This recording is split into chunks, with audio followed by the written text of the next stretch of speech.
આજે આપણી જોડે છે તિલક સવાની.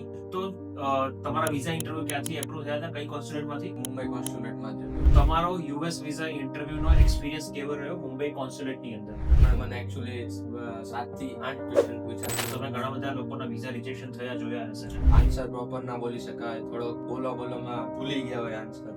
સામેવાળો જે ઓફિસર હોય એને એવું લાગે કે આ વ્યક્તિ કઈ પ્રિપરેશન કે ગોખીને આવ્યો છે. ગોખીને એ પ્રમાણે. ઇન્વિટ કન્સલ્ટન્સીમાં તે જે વિઝા સર્વિસ લીધી હતી એની ફીડબેક વિશે થોડું જણાવો.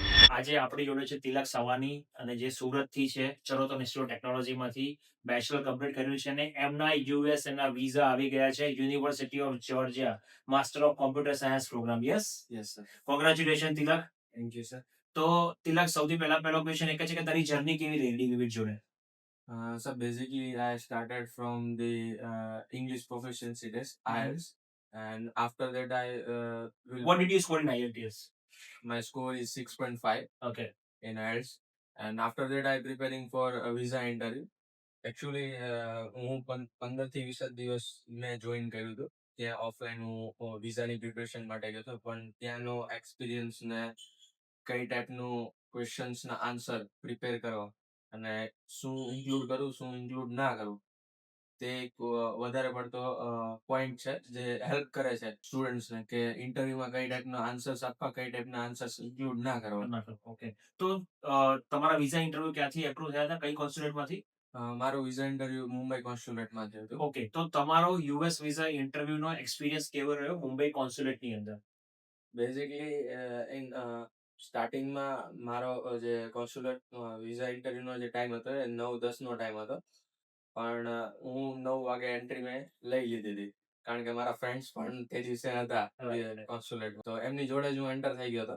અને સ્ટાર્ટિંગમાં તો જે ચેકિંગ નો ને બધો ફેઝ આવે એમાં મને થોડો ખ્યાલ નતો રહ્યો, પણ જે મારી ફાઇલ્સ હતી એમાં નાની એવી સીઝર અંદર જ રહી ગઈ હતી. અચ્છા. એટલે એમણે મને બહાર મોકલો, પણ બહાર એટલે હું આખું ફરીને પાછો એન્ટર થયો. પણ 10 થી 15 મિનિટનો ફેર પડ્યો હશે. મારા ફ્રેન્ડ્સ પહેલા નીકળી ગયા, હું પછી નીકળ્યો. પણ જ્યારે સ્ટાર્ટ મેઇન જે લાઈન હતી એમાં હું એન્ટર થયો અને પછી એ લોકો કાઉન્ટર વાઇઝ ડિવાઈડ કરતા હતા. એટલે મારા 33 નંબરનું કાઉન્ટર હતું અને ત્યાં હું વિઝા માટે ગયો હતો. સ્ટાર્ટિંગમાં તો મારી આગળ 2-3 જણા હતા એટલે થોડોક ડર હતો, પણ પછી જેવો વારો આવ્યો એટલે થોડોક કોન્ફિડન્સ રાખીને મેં ઇન્ટરવ્યુ આપ્યો. એમણે મને એકચ્યુઅલી 7 થી 8 ક્વેશ્ચન પૂછ્યા. મોસ્ટ ઓફ બધા ઇન્ક્લુડ તો થઈ ગયા હતા કે why USA, why this university, but ડર રાખ્યા વગર મેં આન્સર આપ્યો તો એ પણ વ્યક્તિ ખુશ હતો કે વિઝા મારા અપ્રૂવ હતી. તો તમે ઘણા બધા લોકોના વિઝા રિજેક્શન થયા જોયા હશે ને?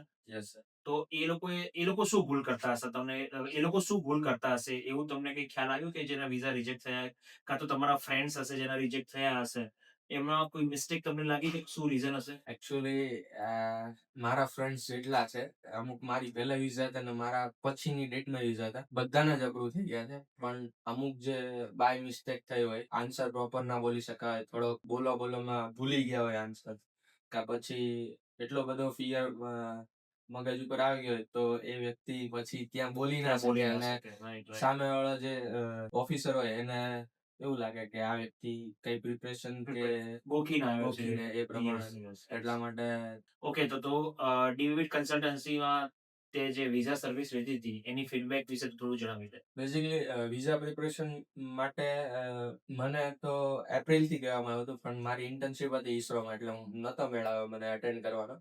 પણ પછી મેં મારો મે 15 અરાઉન્ડ થી મેં જોઈન કર્યું હતું ઇન્ટરવ્યુ માટે.